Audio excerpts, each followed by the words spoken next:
श्री गणेशाय नमः. श्री स्वामी समर्थ. आज आपण युद्धकांडातला 89वा सर्ग वाचूया. त्या दारुण अंधकारातच तेथे ते सारे राक्षस हर्ष आणि उत्साहाने बाणांचा वर्षाव करीत श्रीरामांशी युद्ध करू लागले. त्यावेळी कुपित होऊन गर्जना करणाऱ्या त्या आक्रमक राक्षसांचा कोलाहल प्रलय काळाच्या 7 समुद्रांच्या कोलाहलाप्रमाणे वाटत होता. तेव्हा श्री रामचंद्रांनी डोळ्यांची पापणी लवते न लवते तोच अग्निज्वालेप्रमाणे 6 महाभयंकर बाण सोडून 6 निशाचरांना घायाळ केले. दुर्धर्ष वीर यज्ञशत्रू, महापार्श्व, महोदर, महाकाय, वज्रदंष्ट्र आणि शुकसारणाची जोडी असे 6 निशाचर श्रीरामांच्या बाणांचे लक्ष्य ठरले. श्रीरामांच्या बाणांनी त्यांना मर्मस्थळावरच आघात केला. तेव्हा ते 6ही जण युद्ध सोडून पळू लागले. म्हणूनच त्यांचा जीव वाचला. महारथी श्रीरामांनी अग्निशिखेसारखे प्रज्वलित असे भयंकर बाण सोडण्यास सुरुवात केली. त्यामुळे निमिष मात्र साऱ्या दिशा आणि त्यांचे कोन निर्मल होऊन उजळून निघाले. इतरही अनेक राक्षसवीर आगीत पडून पतंग जळून जावे तसे श्रीरामांसमोर उभे असल्यामुळे नाहीसे झाले. चहूकडे सुवर्णपंखी बाण कोसळत होते. त्यांच्या प्रभेने ती रात्र काजव्यांनी लुकलुकणाऱ्या शरद ऋतूतल्या रात्रीसारखी अद्भुत भासत होती. सगळीकडे पसरलेल्या त्या महान कोलाहलाने प्रतिध्वनित होऊन तो धुळीने व्याप्त असलेला त्रिकूट पर्वत जणू एखाद्या प्रश्नाचे उत्तर देतो आहे असे वाटत होते. लंगूर जातीचे विशालकाय वानर अंधारासारखे काळे होते. ते वानर निशाचरांना दोन्ही बाजूंनी आवळून मारीत होते आणि कुत्र्यांपुढे खाद्यपदार्थ म्हणून फेकीत होते. दुसरीकडे अंगद रणभूमीवर शत्रूंचा संहार करण्यासाठी पुढे सरसावला. त्याने रावणपुत्र इंद्रजिताला घायाळ केले. त्याच्या रथाला आणि घोड्यांनाही अंगदाने यमलोकी धाडले. अंगदाद्वारे घोडे आणि सारथी मारला गेल्यावर मोठ्या अडचणीत सापडलेला इंद्रजित रथ सोडून तेथेच अंतर्धान पावला. प्रशंसा पात्र असलेल्या वालीकुमार अंगदाच्या उत्तम पराक्रमाची ऋषींसह देवांनी आणि श्रीराम लक्ष्मणांनी मनपूर्वक प्रशंसा केली. संपूर्ण प्राणी जगत युद्धातला इंद्रजिताचा प्रभाव जाणीत होते. त्यामुळे अंगदाद्वारे तो पराभूत झालेला पाहून त्या महात्मा अंगदाकडे कौतुकाने पाहताना साऱ्यांनाच धन्यता वाटली. शत्रूला पराजित झालेला पाहून सुग्रीव आणि बिभीषणासह सारे वानर मोठे प्रसन्न झाले आणि अंगदाला साधू साधू म्हणून धन्यवाद देऊ लागले.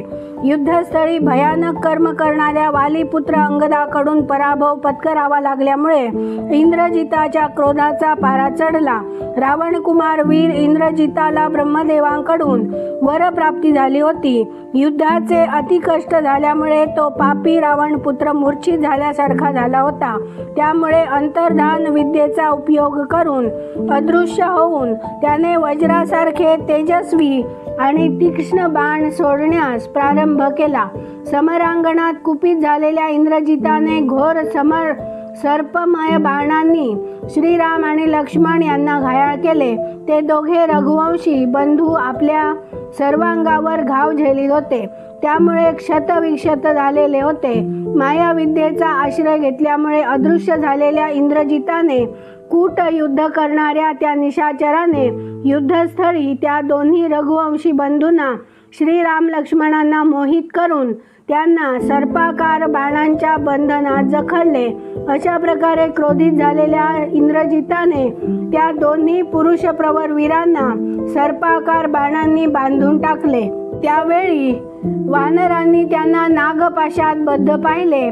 प्रकट रूपाने युद्ध करताना जेव्हा राक्षस राजकुमार इंद्रजित त्या दोन्ही राजकुमारांना इजा करण्यास समर्थ ठरू शकला नाही, तेव्हा त्यांच्यावर माया प्रयोग करण्याचे धाडस त्याने केले आणि त्याद्वारे त्या दोन्ही भावांना त्या दुरात्म्याने जखडून टाकले.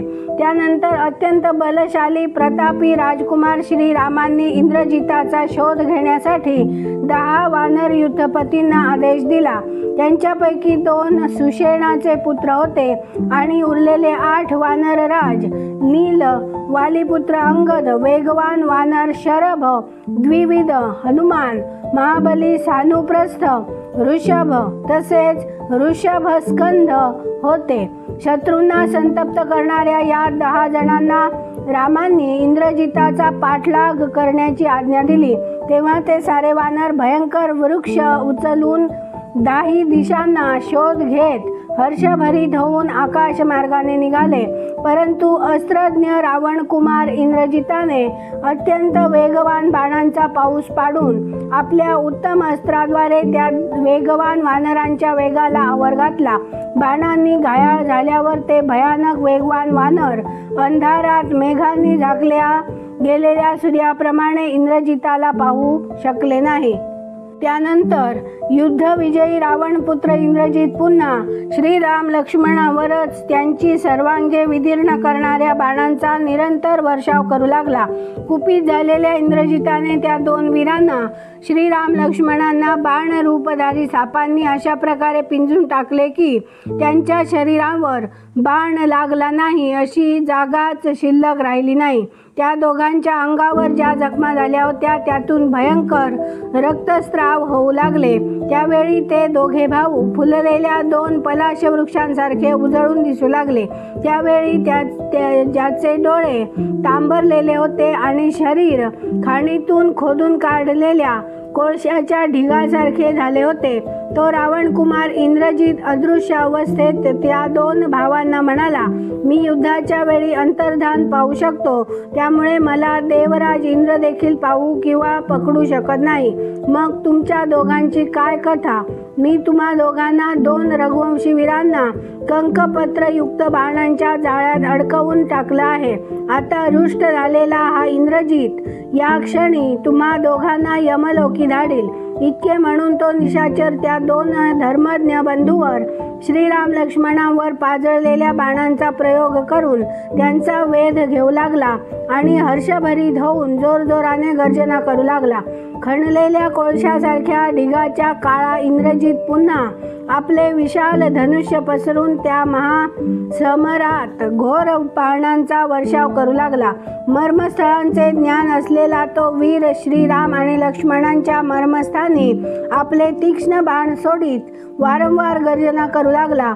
युद्धाच्या तोंडावर बाणांच्या बंधनाने बंधलेले ते दोघे बंधू निमिषभरात अशा दशेला पोहोचले की त्यांच्यात डोळे उघडून पाहण्याची देखील शक्ती राहिली नाही.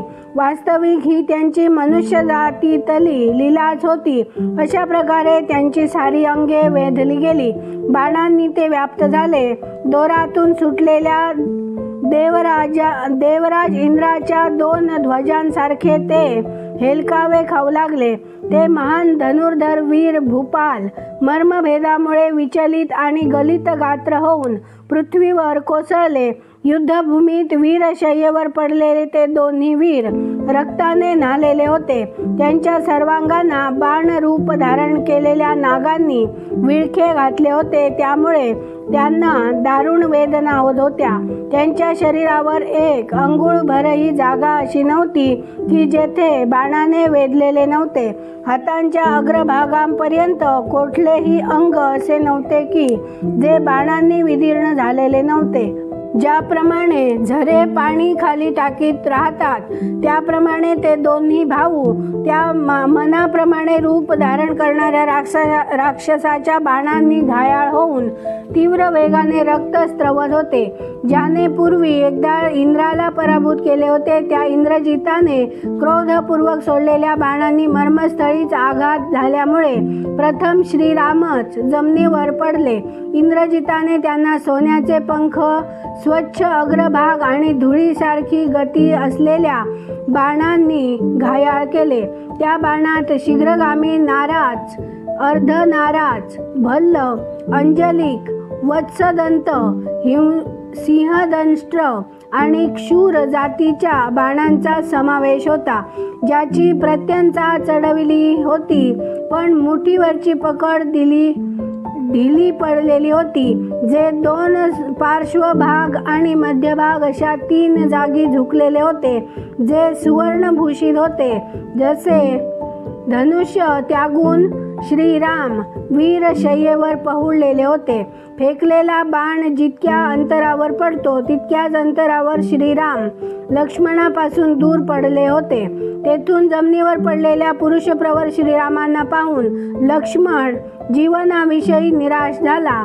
सगळ्यांना शरणाभय देणारे आणि युद्धाने संतुष्ट होणारे आपला बंधू कमलनयन श्रीराम पृथ्वीवर पडलेले पाहून लक्ष्मणाच्या शोकाला पारावा राहिला नाही. त्यांना त्या अवस्थेत पाहून वानरही अत्यंत संतप्त झाले. शोकातूर होऊन अश्रुपूर्ण नेत्रांनी ते घोर आर्तनाद करू लागले. नागपाशात बद्ध होऊन वीरशय्येवर पहुडलेल्या त्या दोन्ही भावांभोवती चहूबाजूंनी घोळका करून सारे वानर उभे राहिले. तेथे आलेले हनुमानादी प्रमुख वानरवीर व्यथित होऊन विषादग्रस्त झाले. इथे 89वा सर्ग पूर्ण झाला. उद्या आपण 90वा सर्ग वाचूया. व्हिडिओ आवडल्यास लाईक, शेअर, सबस्क्राईब करा. बेल आयकॉन क्लिक करून कमेंटमध्ये जय श्रीराम लिहायला विसरू नका. धन्यवाद. जय जय श्रीराम.